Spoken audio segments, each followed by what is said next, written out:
Hello, everyone, and tonight on CPAC Now, America Uncanceled, we are going to be viewing part 2 of CPAC, The World is Watching. Matt, what can we expect?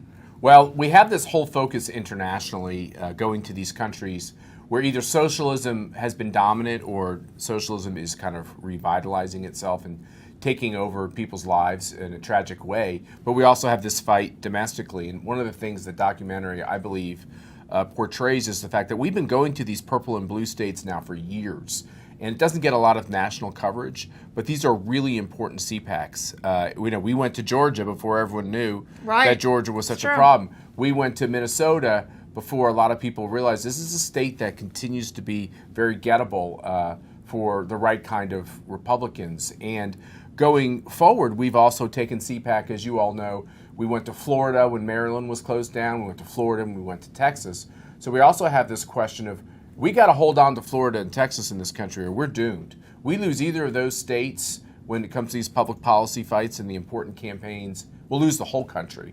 So we're doubling down on the two mega red states of Florida and Texas. Then there are other states like Tennessee and hopefully Georgia back in that column, which are going to be critically important as well. So the documentary gives you a feel for the battle we're waging, which is our primary focus on America, the implications of this fight here overseas. And I will just reiterate what I heard over and over again in Asia, both on the streets of Hong Kong, in Tokyo, in Seoul. Please go back and tell President Trump, when he was our president, and we miss him as our president, although he's still being pretty active, go back and tell your president that for the first time an American president has our back. And I'll remind you what Andrew Cooper said on this show, that it's America that is the most important thing to hold on to if we're to have freedom around the globe. All of these other countries know America's the linchpin. If we fail to secure liberty here, we will lose it everywhere. And I don't know if we ever get it back. Well, that's the fight that we're facing today. It's the challenge that these generations are dealing with. And so let's take a look. CPAC, The World is Watching.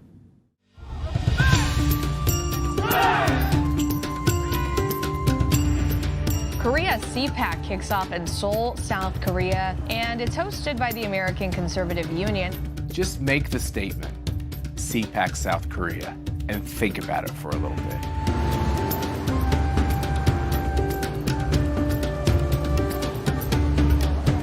South Korea boasts the fourth largest economy in Asia, hence the nickname, the Korean Miracle.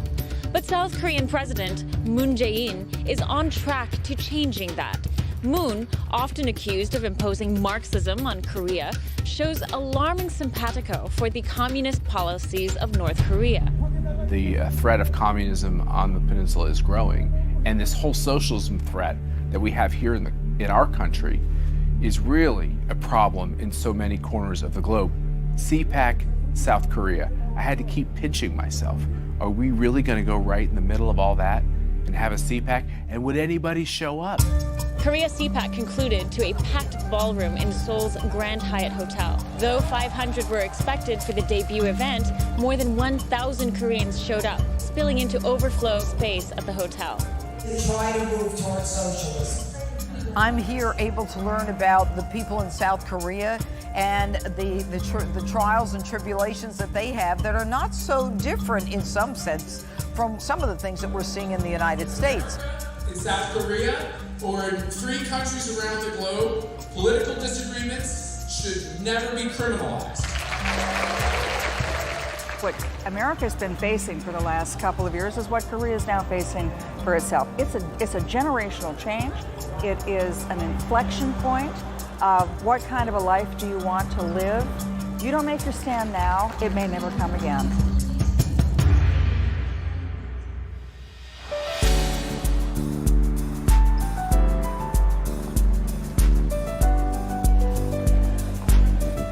People in Georgia are just as sick of the swamp as many of us in Washington who are fighting it. We've got to take our country back. Georgia is mainly Republican, conservative, Christian, family-valued people. Democrats coming in from other states who don't live here with big money backers coming into our districts trying to edge us out. When you think of Georgia, you think of it being a solidly red state.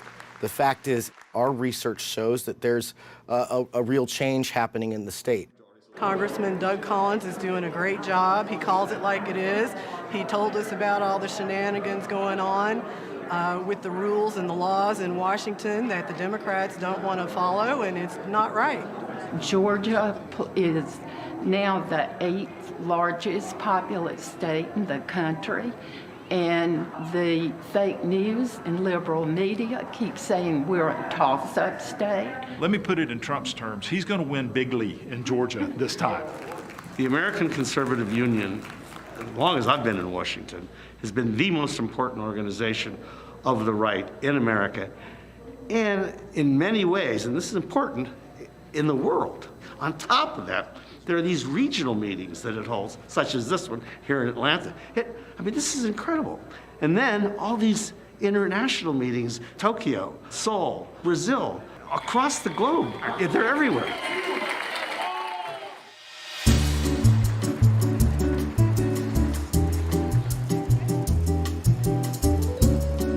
Of course, the greatest thing about going to Brazil is just the spirit of the people. I mean, they want to sing, dance, chant, hug.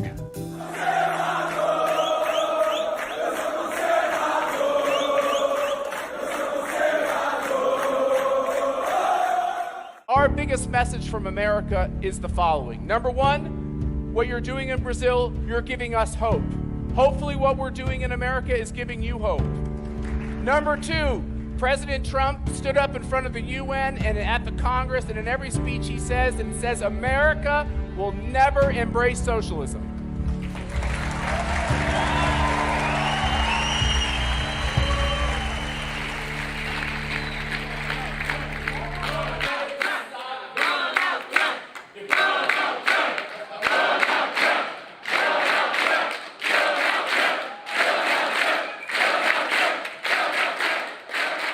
Here is a very nice opportunity. Maybe it's the first time that the Brazilians have the opportunity to have an event like this. It's important to know how to debate with the socialists or with the leftists about abortion and gun control and all the other issues that are very precious for us. I'm a conservative because I believe in good morals and values. I think they're so enthusiastic because the yoke of socialism has been lifted. They've experienced it. They've lived through it. They're survivors. They love what they hear coming out of America. I want to see if you do recognize that too, huh? Like this?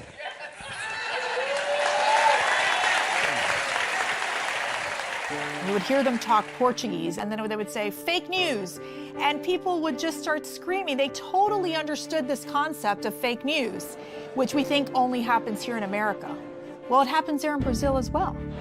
They're trying to seize control of media and seize control of population. So the conscience is awakening. People are awakening conscience, becoming aware of this and trying to keep their rights, civil rights. So we had about 20 to 30 years of socialism in Brazil. Obviously, it was a disaster, not only economically, but morally. But for us, as a family, this fight against communism is very personal, because for Mercy, who's Cuban-American, her father was in Cuba when the communists came to power in the name of Fidel Castro. Mercy's father decided to fight communism, and for that he was put in prison. He escaped barely with his life into America. As a man in his 80s, he looks at America and he's worried that the communism he fled in Cuba is starting to infiltrate the country now that he calls his own, America. Yeah, very important event here in Brazil. We have been under socialist government for 16 years or even more. And there's a uprising of conservative ideas here, but it's a very important moment to be here. As CPAC goes around the world, we learn about the individual issues in different parts of the world. Some of them are very different, but there is very much a common ground. It makes us allies, in a sense, that we're all fighting the same thing.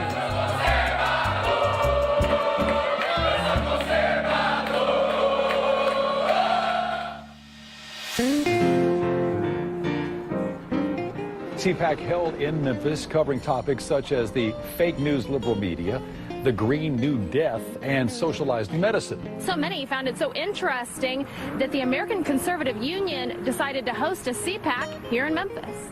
Tennessee, as we know, is one of the most conservative states in America. You know, people here in Tennessee want to see our conservative values preserved. And when they hear the attack that's coming from the liberals in Washington, they're very concerned.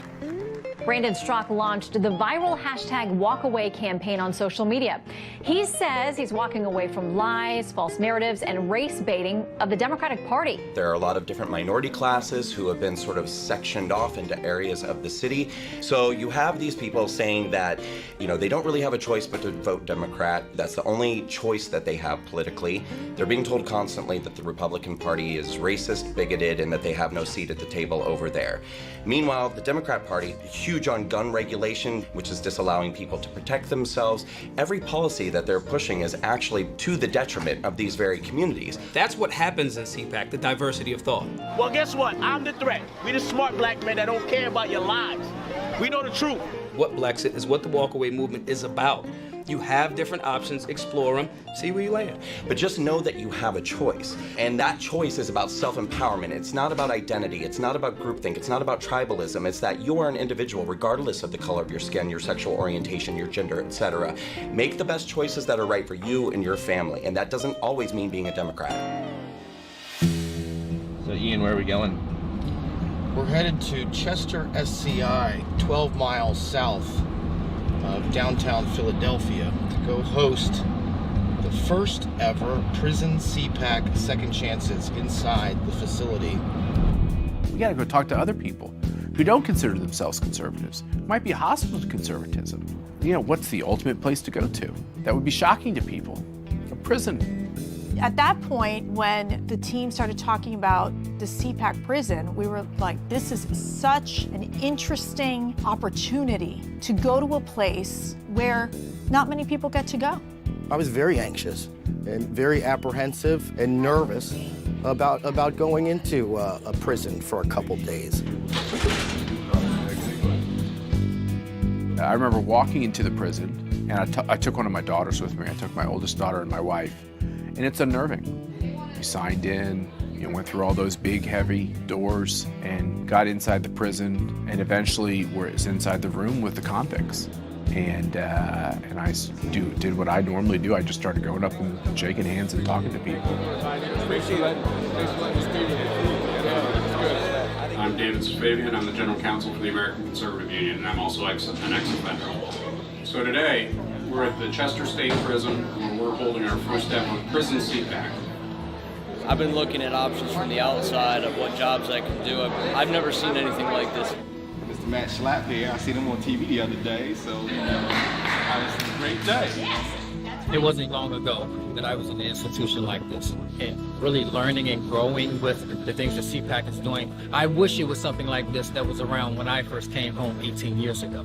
This inspires a lot of people to just do better and get themselves together. I just appreciate the whole program, period. I just think that it's real inspirational.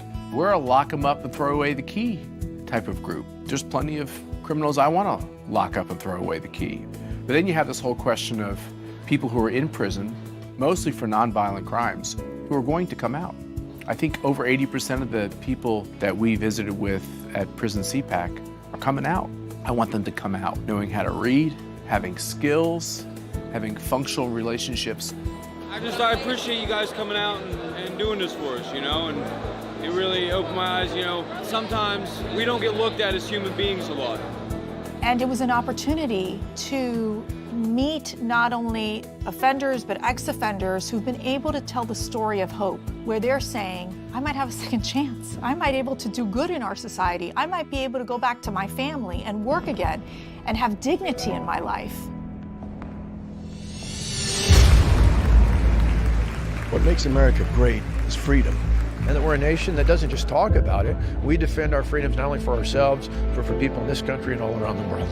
This is the most amazing summit of conservative leadership in the world. So we are from Latin America. I'm actually from Chile. And I think that CPAC is an amazing opportunity to share with all these people in the America our conservative beliefs.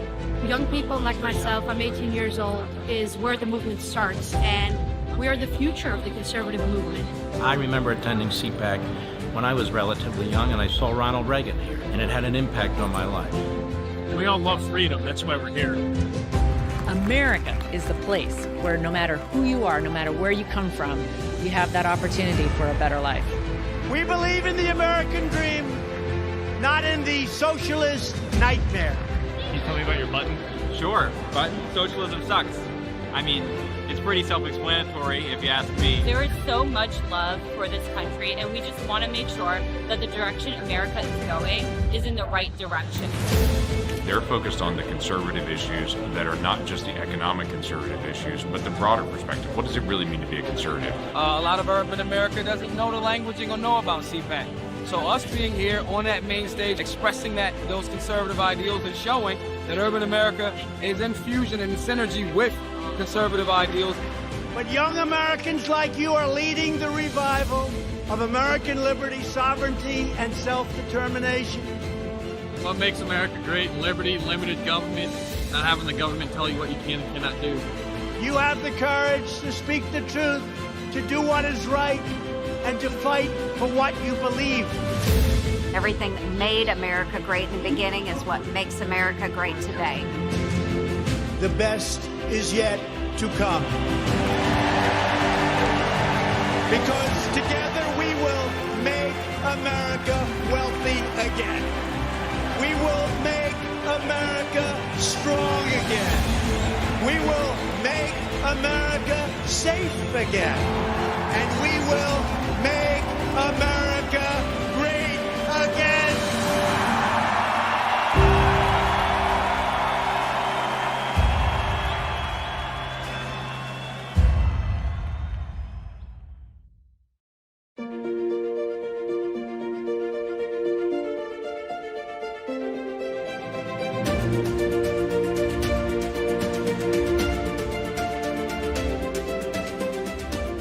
Hey, CPAC, Donald Trump Jr. I'm just here introducing Brad and the new hairdo. It's we're going Mr. Clean, I think. Do the slick version for 2020. Nothing happens without Carr making it happen. Well, I don't know whether you know, but Australia's got a pretty good thing going, right? We have a very relaxed lifestyle. We've got the beaches, life's good. I want all you guys talking properly and not stuff it up, right? Chairman Matt's who? Chairman Matt. Oh, Schlapp. Yes, I've heard the name. Well, he came out of the Bush White House, didn't ruin him. You know, I'm a little worried about this Schlapp character who runs the place. But he does a decent interview. Matt, are you listening? Matt, wake up, Matt. Are you a native Georgian? I am, born and raised. I'm not from here. I'm from Washington, D.C. My deepest condolences. I think Antifa's a bunch of incels, involuntary celibate people. They look like a bunch of punks to me. We're in the swamp of Washington, D.C. But you know what? We're winning, and they're not. We're winning, and they're not. So just to finish, I'll tell you, Matt Schlapp is loving this. And they're like, yeah, we don't know how long he's going, but we think he might only be halfway. And then, of course, I had to go to the restroom. Several other of these folks had to go to the restroom. And I remember thinking, how is it that President Trump doesn't have to go to the restroom? He's been talking for over 2 hours. He's saying this is a lot more than we paid for. Normally you read a few pages and you say, bye, folks. And he came off the stage, and I said, sir, do you need to, use the facilities or anything? He said, no, I'm fine. And I said, what are you going to do when you get back to the White House? You going to take a nap? I'd be exhausted. He goes, I don't take naps. And then he says to me as he's getting in the car, he said, hey, I like doing the speech on Saturdays because I have no appointments. I can stay as long as I want. And I said, we're with you on that. We like that as well.